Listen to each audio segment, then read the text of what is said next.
round of applause for Iman, Ahmed.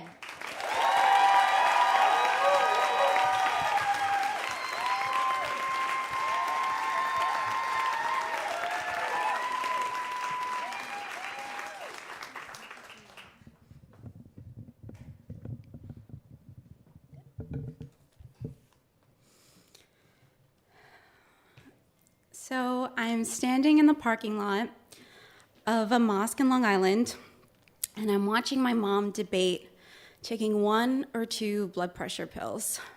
She cranes her neck down the street looking for a hearse, but it doesn't show. She takes both the pills. I'm at my dad's funeral, and he's not there. And I don't know where he is, which is weird because for the past 3 years, I've always been by his side.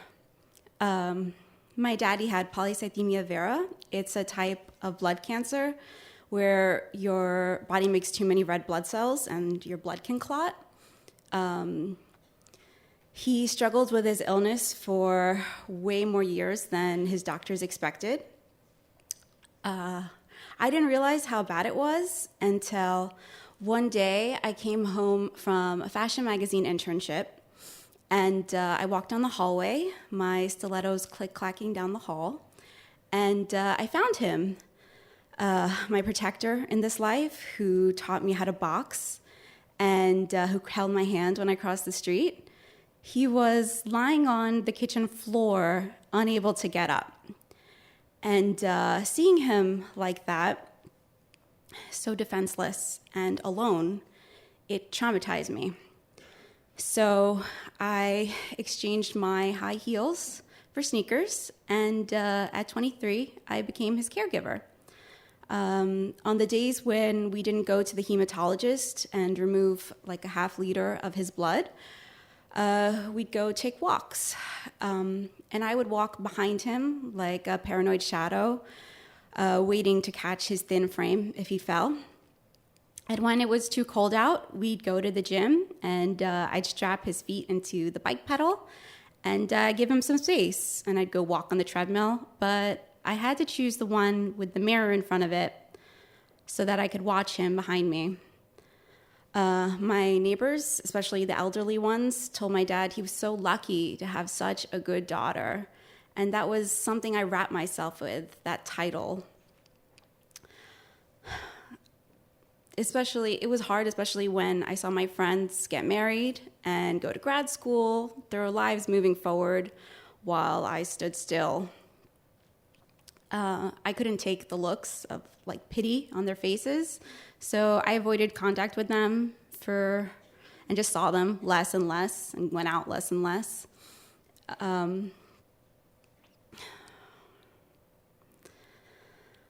Months passed without incident, and my dad, he wasn't really thrilled like my neighbors about me being such a good daughter. He was the head of the house, and what he said goes. So the streetlights are on, you better be home. You got a 95 on the test, go study.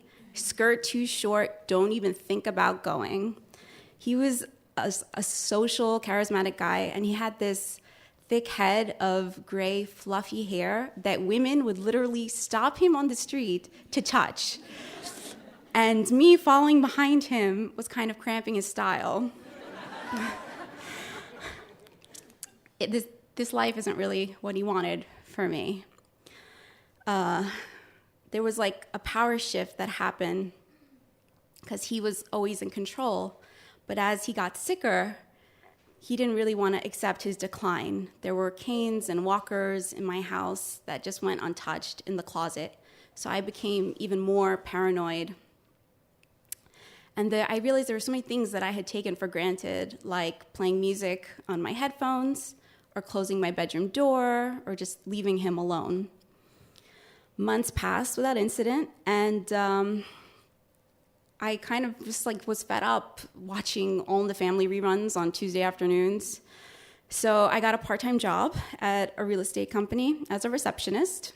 And my first day, I put on my high heels once again, and I felt normal. I was so happy when I got back because I actually had a day to talk about. I get to my building, and my doorman, he sees me, and he's like, "Oh, your dad just left." And I looked at him like, he was new, so I was like, I think he's mistaking me for somebody else. He doesn't know who my dad actually is. He's like, "No, the ambulance just took him." And my family, they didn't want to ruin my day by telling me my dad had a mini stroke. He was fine. We were eating sushi the next day. But I felt like somebody ripped that good daughter rap right off of me. He never actually told me that he wanted me around. And I didn't really realize that he appreciated me until we had kind of a hard day where we saw a nephrologist, a hematologist, and worst of all, a mechanic. I was helping him into bed, and his weight was leaning on me, and he was surprised at how securely I held him.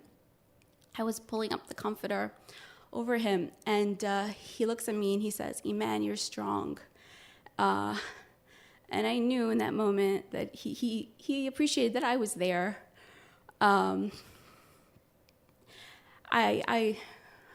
didn't say anything except "I love you" after I ran my hands through his soft hair.